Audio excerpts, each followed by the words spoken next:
everybody. Welcome to JoKin Drums. I'm Jon Kinsting, and today we have part 2 of my series, Roll Another One. And part 2 is going to be about introducing the double stroke roll. Now, if you'll recall, where we left off last time was basically here.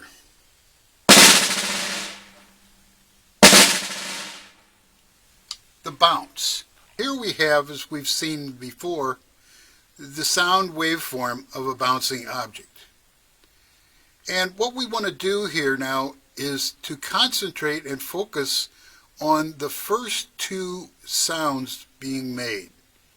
So those 2 sounds are going to be the first 2 sounds in our double stroke roll.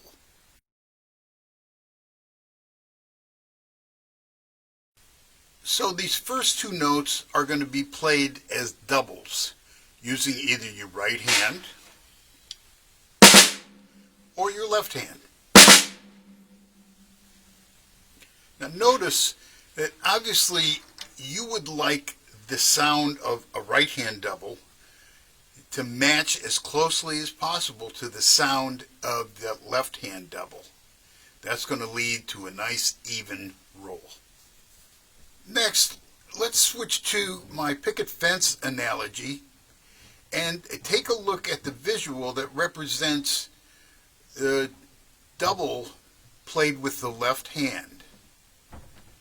Then, if we look, we could see the visual representation of a double played with the right hand. As mentioned before, we would like these sounds to match up, be as close as possible to each other. Next, we're going to look at putting one pair of doubles after another pair of doubles. Let's look at an illustration where we have a left hand double followed by a right hand double. Now, when we see this, there are 2 things to notice. One, yes, that left hand double will sound very much like the right hand double. That's good. The problem, as you could see, is that the right hand double comes in too late.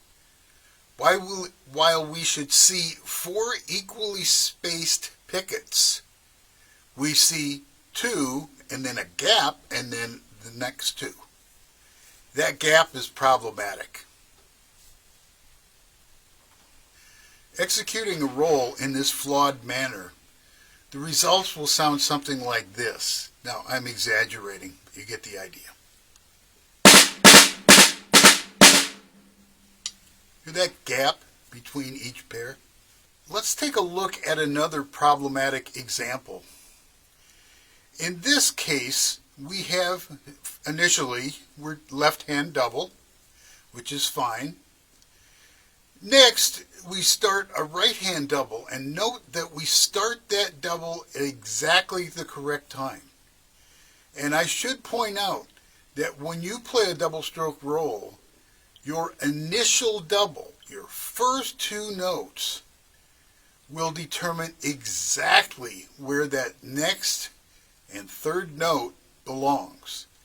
In this illustration, that next note is coming in exactly at the right time. However, let's take a look at that right hand double. Notice how the 2 notes of the right hand double are too loose, they're too far apart. So instead of our goal of having 4 equally spaced pickets, we have 3 notes that are exactly correct, followed by this problematic gap, followed by the 4th note. So having seen these 2 problematic examples, we clean things up, arriving at what you can see now as the right configuration. 4 equally spaced notes made up of a left hand double followed at the right time by a right hand double. 4 equally spaced notes. So we cap off our 4 perfectly spaced notes with the 5th note. which is a single stroke. So we now have a configuration that looks like this. A left hand double, a right hand double, followed by a left hand single. This represents a perfectly executed 5-stroke roll. So to recap, if you'll recall, we started out at this, and we ended up with this. Now let's sit back and enjoy a montage of rolls.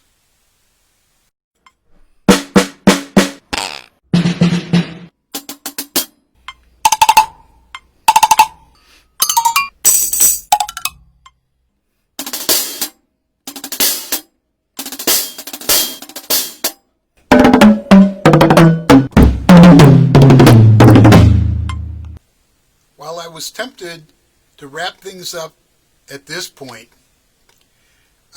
really, I need to talk about one other topic. Now, granted, this is an advanced topic, so if you need to disconnect now, that's fine.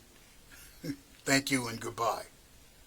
However, if you're still with me, this advanced topic it's very subtle, but it can make the difference between having a roll that sounds pretty good and having a roll that sounds fantastic.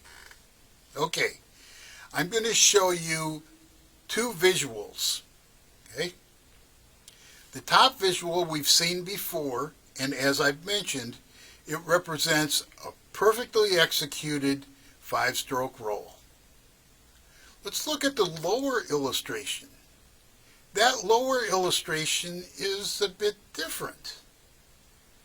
If we look at the left double, we notice that the second note of that double is shorter, which means, in my world, that the second note is quieter. Same thing with the right-hand double. We see that the second note of that right-hand double is shorter, in this case, quieter. Now, why is that? Well, if we go back to the waveform, we started with the waveform, and let's look at the first two notes of that waveform. And again, this waveform is a sound waveform representing a bouncing object. We wanted to capture just those first two sounds of the waveform, and we notice here that yes, that second spike is shorter than the initial first spike. What this means is that second spike is quieter, and this is natural. And if we look here, if I'm playing a bounce, I'm letting the stick bounce just naturally, and you notice that the second note of this pair was lower, quieter than the first. So back to our illustration, the top one represents a perfectly executed 5-stroke roll.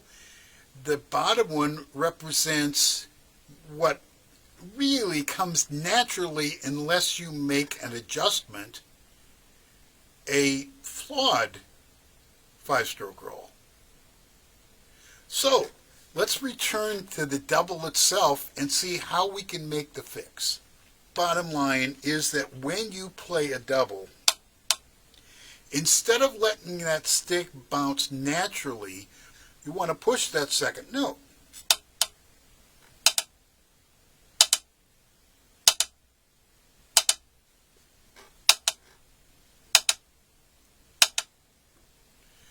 That's as much as I'm going to say on this topic, but I will point out that Dave Weckl has got a perfect YouTube video covering this topic, and he explains in great detail how to push that second note to clean up your rolls. So, having said that and having covered this little bitty advanced topic, I thank you for joining me today, and I hope you have success with your double stroke rolls, and we'll see you next time.